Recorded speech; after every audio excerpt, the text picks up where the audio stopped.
Great persons, freedom fighters, వాళ్ళు ఎంతో కొంత సమాజానికి ఇచ్చెళ్ళారు కదా, అవునా?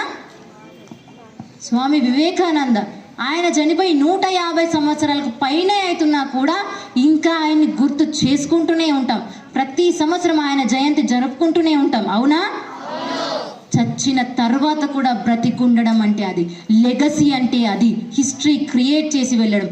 అలా బ్రతికుండాలి, కానీ పందుల్లాగా, కుక్కల్లాగా, నక్కల్లాగా, చీమల్లాగా, దోమల్లాగా మస్తు మంది బతుకుతారు. 100లో 1గా ఉంటావా, 100లో 1గా ఉంటావా, నిర్ణయం నీ చేతుల్లోనే ఉంది. ఎలా బ్రతకాలి నీ జీవితం అనేది కేవలం నీ చేతుల్లోనే ఉంది, అవును? ఒకసారి మీరందరూ మీ ఫింగర్ ప్రింట్స్ చూసుకోరు. ఫింగర్స్ కాదు, ఫింగర్ ప్రింట్ చూసుకోరు. ఎట్లున్నాయి? రౌండ్గా ఉన్నాయి కదా, మంచిగా ఉన్నాయి కదా, రౌండ్. మీ ఫ్రెండ్ చూడరు, మీ ఫ్రెండ్ చూసుకోండి, పట్టుకోండి, ఆ చెయ్యి పట్టుకొని చూడరు ఎట్లున్నాయి.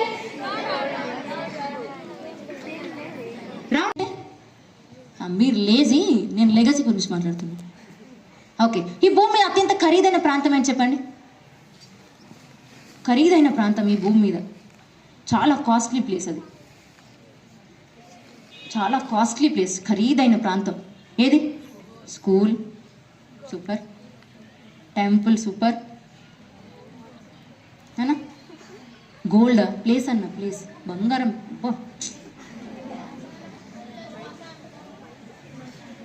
Super. Big round of applause to her. శ్మశానం, ఈ భూమి మీద అత్యంత ఖరీదైన ప్రాంతం శ్మశానం. ఎందుకంటే ఇంతకు ముందు కొన్ని లక్షల కోట్ల మంది నీలాగా నాలాగా పుట్టి నేను ఇది సాధిస్తా, అది సాధిస్తా, ఇది పొడి చేస్తా, నేనంత తోపు అని ఏమి చెయ్యలేక అక్కడ కొన్ని లక్షల మెదళ్ళు చచ్చిబడి ఉన్నాయి. బ్రతికుండడం అంటే బ్రతికున్నన్నాళ్ళు బ్రతికుండడం కాదు, చచ్చిన తర్వాత కూడా బ్రతికుండడం అంటే నువ్వు పోయిన రోజు ఆ శ్మశానం కూడా కన్నీళ్లు పెట్టుకోవాలి. అరే ఎంత గొప్ప వ్యక్తిని ఈ భూమి కోల్పోయిందే అని. నువ్వు పోయిన తర్వాత అరే ఏం బ్రతికాడ్రా అనాలి, కానీ పోతే పోయాడ్రా అని ఏ ఒక్కరు కూడా అనకూడదు. అది లెగసీ అని అంటే. ఒక స్వామి వివేకానంద ఎంతమందికి తెలుసు? డాక్టర్ బిఆర్ అంబేద్కర్ ఎంతమందికి తెలుసు?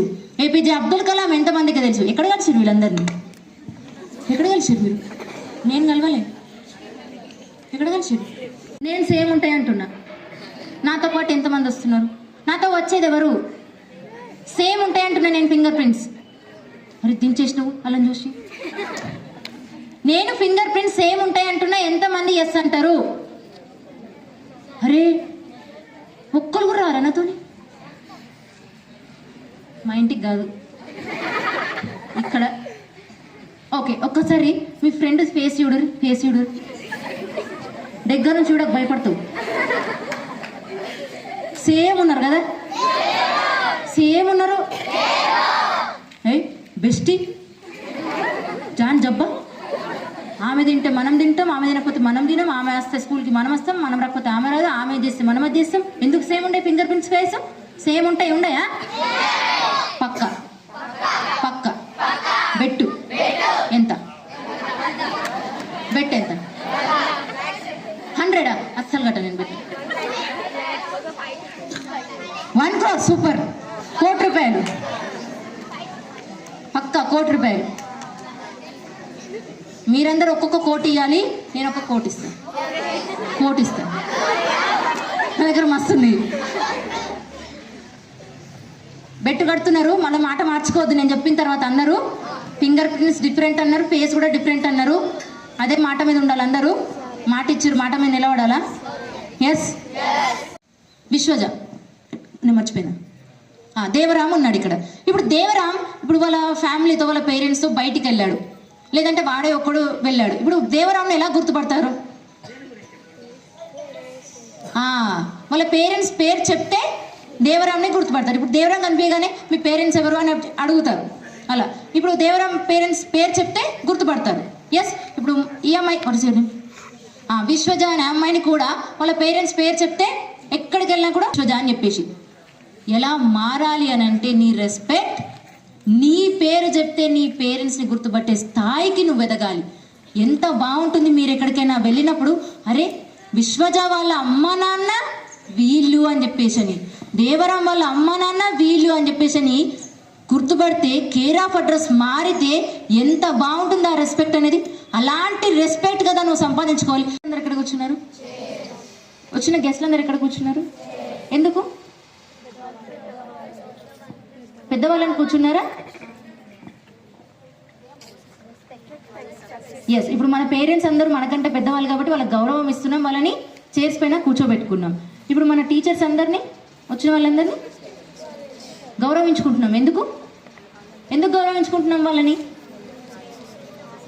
వాళ్ళ పొజిషన్కి మనం గౌరవం అనేది ఇస్తున్నాం.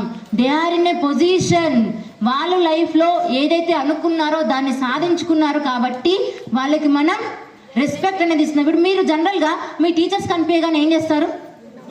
Good morning madam, good afternoon sir, good evening sir అంటారు. ఇప్పుడు రోడ్ పైన అందరికి కనిపించిన వాళ్ళకల్లా good morning good morning good morning అని కూడా పోతారా? ఎందుకు పోరు?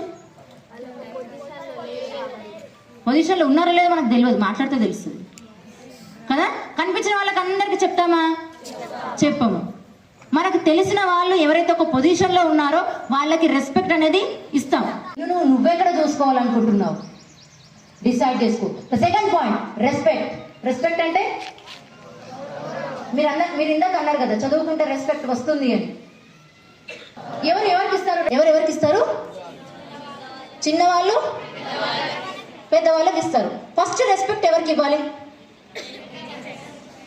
పేరెంట్స్. ఎంత చిన్న ఏలో వీలైతే అంత చిన్న ఏలో రిటైర్మెంట్ తీసుకోండి. అర్థమవుతుందా? ఎస్, ఫ్రీడమ్ నీ ఆలోచనలకు ఉండాలి, ఫ్రీడమ్ నువ్వు చేస్తున్న పనికి ఉండాలి, ఫ్రీడమ్ నీ పైన నమ్మకం అనేది ఉండాలి. అలాంటి ఫ్రీడమ్ మనం తీసుకోవాలి, అలాంటి ఫ్రీడమ్ మనకు కావాలి. అలాంటి సక్సెస్ని తీసుకోండి. జీవితాన్ని ఎవడు గుర్తుపెట్టుకుంటాడు? నిన్ను 6 సంవత్సరాలు సాధిస్తే ఎవడు గుర్తుపెట్టుకుంటాడు? ఇప్పుడు గుకేషన్ ఎందుకు మాట్లాడుతున్నాం, మానవత్ పూర్ణాన్ని ఎందుకు మాట్లాడుతున్నాం? చిన్న ఏజ్లో వాళ్ళు రిటైర్మెంట్ తీసుకున్నారు కాబట్టి. మరి నువ్వేం ఆలోచిస్తున్నావు? నువ్వే ఛాంపియన్. ఏ ఇయర్లో ఎంత ఏజ్ అనేది? 18 సంవత్సరాలలో వరల్డ్స్ యంగెస్ట్ చెస్ ఛాంపియన్ అయ్యిండు ఆయన. 12 సంవత్సరాలలో చెప్పిండు నేను వరల్డ్స్ యంగెస్ట్ చెస్ ఛాంపియన్ అవ్వాలి అని. 18 సంవత్సరాలలో వరల్డ్స్ యంగెస్ట్ చెస్ ఛాంపియన్ అయ్యిండు. చెస్ ఛాంపియన్స్ చాలా మంది ఉన్నారు. He's the youngest chess champion. Freedom ఎంత చిన్న ఏజ్లో వీలైతే అంత చిన్న ఏజ్లో రిటైర్మెంట్ తీసుకోండి. కూర్చుంటే లెవ్వరాలు. ఇప్పుడు ఉరికిరు అట్లా ఉరికొస్తుందా? ఇంకా చెప్పాలంటే పడుకుంటే నిద్ర కూడా పట్టదు. ఆ ఏజ్లో నువ్వు రిటైర్మెంట్ తీసుకొని ఏం చేసుకుంటావు? నేనంటే సక్సెస్. నువ్వు గోల్ని సాధించిన రోజే నీ రిటైర్మెంట్ అవ్వాలి. నేను ఇంతకు ముందు చెప్పిన మాలవత్ పూర్ణ 13 సంవత్సరాలలో ఆమె రిటైర్మెంట్ తీసుకుంది. గుకేష్